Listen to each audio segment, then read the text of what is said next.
আমার বড্ড কষ্ট হয়েছে ব্যোমকেশ বাবু, বড্ড কষ্ট হয়েছে। জেলে থাকতে আমি প্রতিজ্ঞা করেছিলাম আর মিথ্যে বলবো না, আর দুরাচার করবো না। তাই কণ্ঠি নিলুম, ফোঁটা কাটলো, অনেক চেষ্টা করে সাধনা করে মনে ভক্তি ভাব শ্রী গৌরাঙ্গের পায়ে, কিন্তু সত্য গোপন করা যে অন্যায়। যার নুন খেয়েছি তার ধরুন প্রাণটা এইভাবে গেল, আর সত্য গোপন করলে আমার যে অপরাধ। ঠিক আছে, আপনি সামলে নিন একটু। কি সামলাবো ব্যোমকেশ বাবু? এমন একটা লোক, এত বড় বিচারপতি জজ সাহেব, তিনি তো সত্যান্বেষী নয় কি? আর যদি আপনি একজন বিবাহিতা মহিলা যার স্বামী জীবিত, তাকে যদি এনে নিজের ঘরে রাখেন, নিজের স্ত্রী বলে যদি পরিচয় দেন। দময়ন্তী দেবীর সঙ্গে নিশানাথ বাবুর বিয়ে হয়নি? হবে কি করে? ফাঁসি তো হলো না। কার ফাঁসি হলো না? দময়ন্তী দেবীর স্বামীর। আমাদের সাহেব উনি দিলেন ফাঁসির হুকুম, হাইকোর্টে আপিল হল, আপিল হয়ে গেল 14 বছর। ও, তাহলে আসামি ছিল দময়ন্তী দেবীর স্বামী? আগে হ্যাঁ, লাল সিং পাঞ্জাবি। ইনিও তাই। দময়ন্তী দেবী পাঞ্জাবি? আগে। মিস্টার সেন বিজয়কে বাংলা শিখিয়েছিলেন? সেদিনের কথা ভুলতে পারবো না ব্যোমকেশ বাবু। একটু খুলে বলবেন? ঘাট ঘরে দাঁড়িয়ে তার চোখে সে চাউনি যেন জজ সাহেব এখন তথ্য করে দেবে। এদিকে জজ সাহেব তখন রায় দিচ্ছেন, ফাঁসির হুকুম দিচ্ছেন। I sentence you to death, and you will be hanged by the neck. আর দেওয়া মাত্র বলবো কি ব্যোমকেশ বাবু, লাল সিং তার পা থেকে জুতোটা খুলে নিয়ে ছুঁড়ে মারলে একবারে জজ সাহেবকে লক্ষ্য করে। উফ! এর কিছুদিন পর জজ সাহেবের শরীরটা ঠিক তেমন ভালো নেই, বাড়িতে বসেই কাজকর্ম করছেন। এমন সময় বেয়ার এসে খবর দিলে কি একজন মেয়ে ছেলে নাকি দেখা করতে চান তার সঙ্গে। তেমন যদি কিছু জরুরি না হয় তো বলে দাও, এখন দেখা হবে না। আচ্ছা। গিয়ে দেখি একটি পাঞ্জাবি মহিলা, লাল সিং এর বউ, বেশ চোখে পড়ার মতো চেহারা। বললে জজ সাহেবের সঙ্গে দেখা না করে সে কিছুতেই যাবে না, সেখান থেকে নড়বে না। কি আর করি, ডেকে নিয়ে গেলুম তাকে ভেতরে।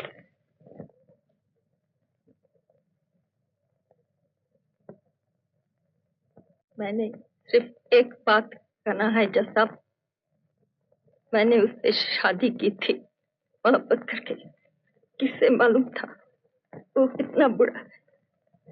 जज साहब, उसका तो फैसला किया आपने, मेरा विचार कौन करेगा? मैं तो बेकसूर हूँ। क्या सोचा आपने? मेरे पास धन नहीं, दौलत नहीं, कोई औलाद नहीं, कोई सहारा नहीं। জজ সাহেবের মুখের যা ভাব হলো তাতে কি আমি আর ঘরে থাকতে পারলাম না। জানেন ব্যোমকেশ বাবু, তখন জানি আমার অস্বস্তি লাগছিল। তার চোখে তো এমন দৃষ্টি আমি কোনোদিন এর আগে আর দেখিনি।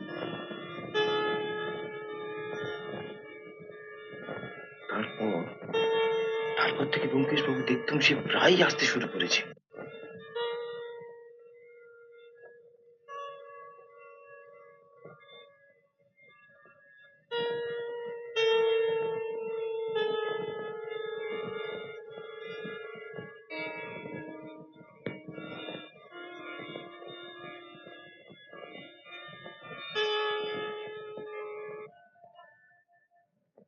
তারপর একদিন দেখলাম জজ সাহেবের গাড়ি এলো, কিন্তু ড্রাইভার নেই। গাড়ি চালাচ্ছেন সাহেব নিজে। দেখেই বুকের ভেতরটা কেমন ধুপ করে উঠল। তারপর দেখলুম যা সন্দেহ করেছিল ঠিক তাই।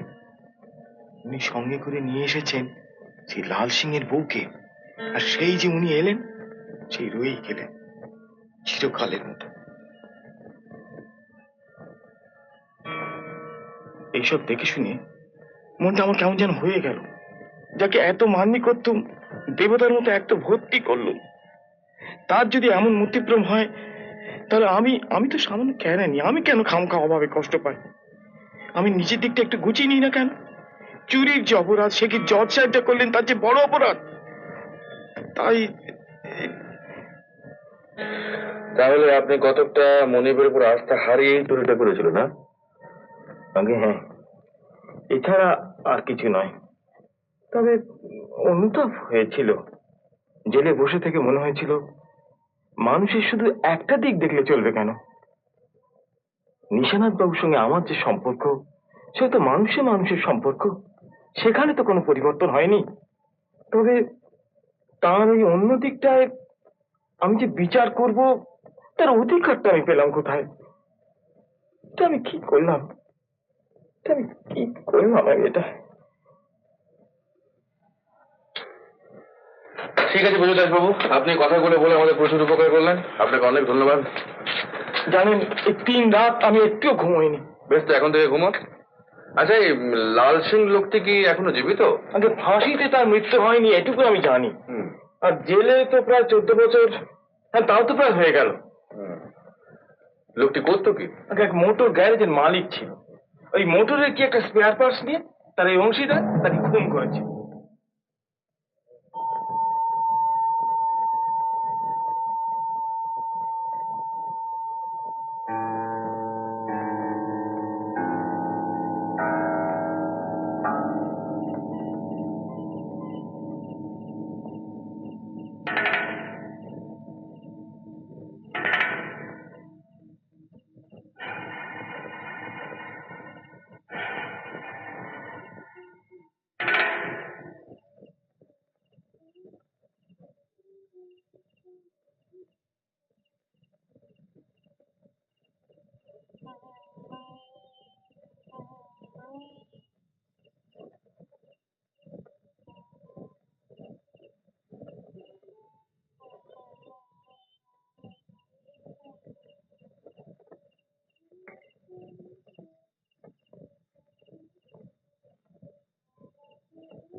আরে কौन है?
টেলিফোনে কোন খবরটা ছেড়ে যে কোন খবরটা আপনাকে আগে দেবো সেটাই তো বুঝে উঠতে পারছি না।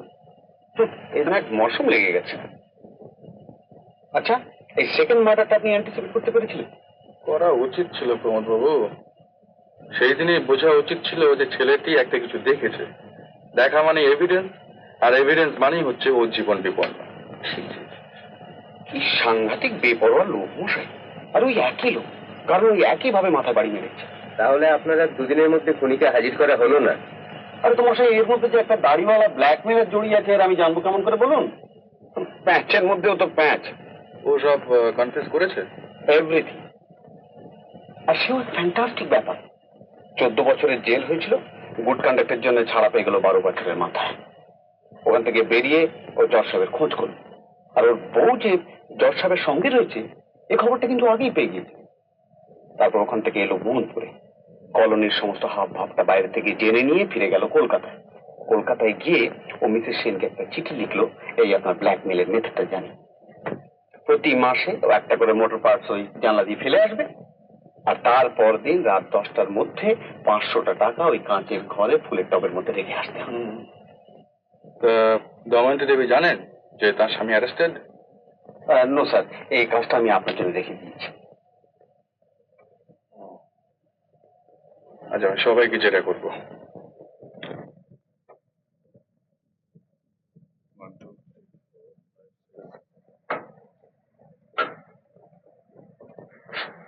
আপনি এদিকটা চালিয়ে যান, ওদিকে ডক্টর পাল এসছি, আমি যে ব্যাপারটা একটু সেরে আসি।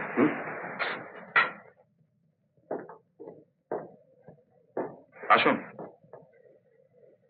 একটু বিরক্ত করতে হবে, বুঝতেই পারছেন, এটুকু না করলেই নয়। ঠিক আছে। বসুন।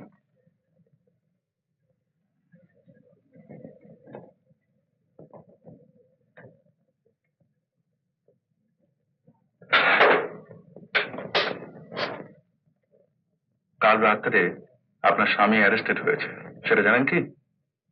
লাল সিং, যার জন্য সেদিন আপনি হোয়াইট হাউসে 500 টাকা রেখে দিয়েছিলেন, তিনি কিন্তু সবকিছু স্বীকার করেছেন। টাকাটা না দিয়ে বোধহয় আপনার কোনো উপায় ছিল না, না? কি করে থাকবে? না দিলে যে সে তার নামে বদনাম করতো, সেটা আমি হতে দিতে পারি না। যে ব্যবহার তার কাছে পেয়েছি, ওই ওই मेरे स्वामी, ওই ये नहीं, ये नहीं। ঠিক আছে দময়ন্তী দেবী, আপনার এখন ছুটি। নেপাল গুপ্ত। Present sir. আপনাদের চরম এফিসিয়েন্সির প্রদর্শন আর কতদিন চলবে? বেশি দিন না। আচ্ছা নেপাল বাবু, বলুন। এই বিজয় বাবুর উপরে আপনার তো রাগ কেন? বিকজ চরিত্রের ছিলেন আর কথার খেলাম, এই দুটো জিনিস আমি মোটেই সহ্য করতে পারি না। তাই একটি সরল সুস্থ না মেয়েকে বিয়ের প্রস্তাব করে তার কাছ থেকে সম্মতি পেয়ে পরক্ষণে যে লোক এক নষ্ট কুলোটার পেছনে ধাওয়া করতে পারে, তার পক্ষে খুন রাহাজানি কোনোটাই অসম্ভব নয়। আর এই সরল সুস্থ মনা মেয়েটি যে আপনাদের কন্যা, সেটা অনুমান করতে পারি কি? স্বচ্ছন্দে। আর অন্য মেয়েটির কথা জিজ্ঞেস করবেন না? না, ধন্যবাদ। এবারে আপনার এই সরল কন্যাটির সঙ্গে একটু কথা বলতে চাই। Thank you, thank you.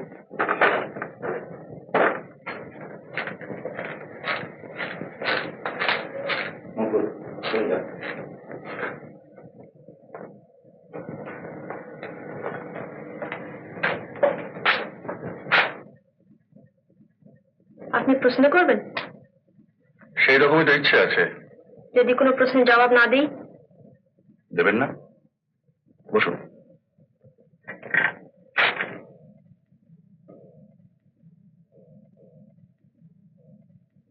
আপনি গান গাইতে পারেন?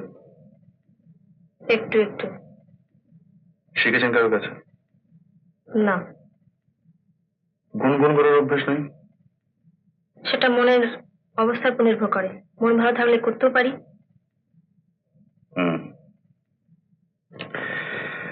নিশানাথ বাবুর মৃত্যুর রাতটার কথা মনে আছে?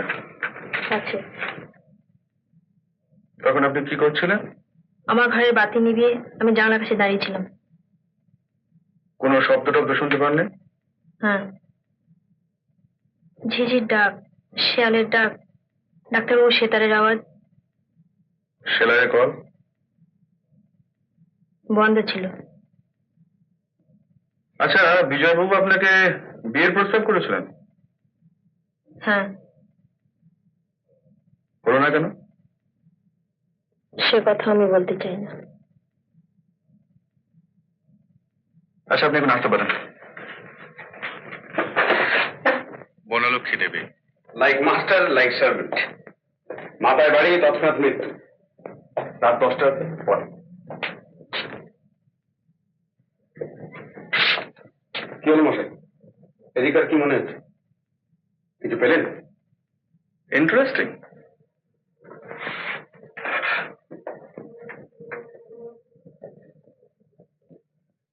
অ্যারেস্টিংটা হলে আর একটু খুশি হতো।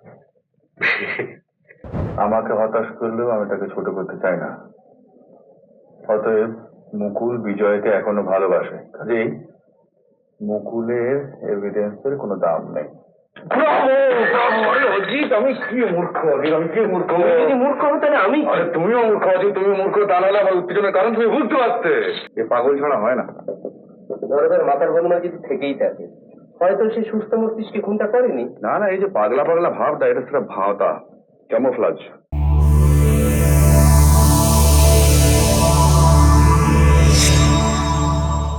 উত্তম কুমারের সেরা সিনেমা দেখতে হলে ডাউনলোড করুন ক্লিক অ্যাপ।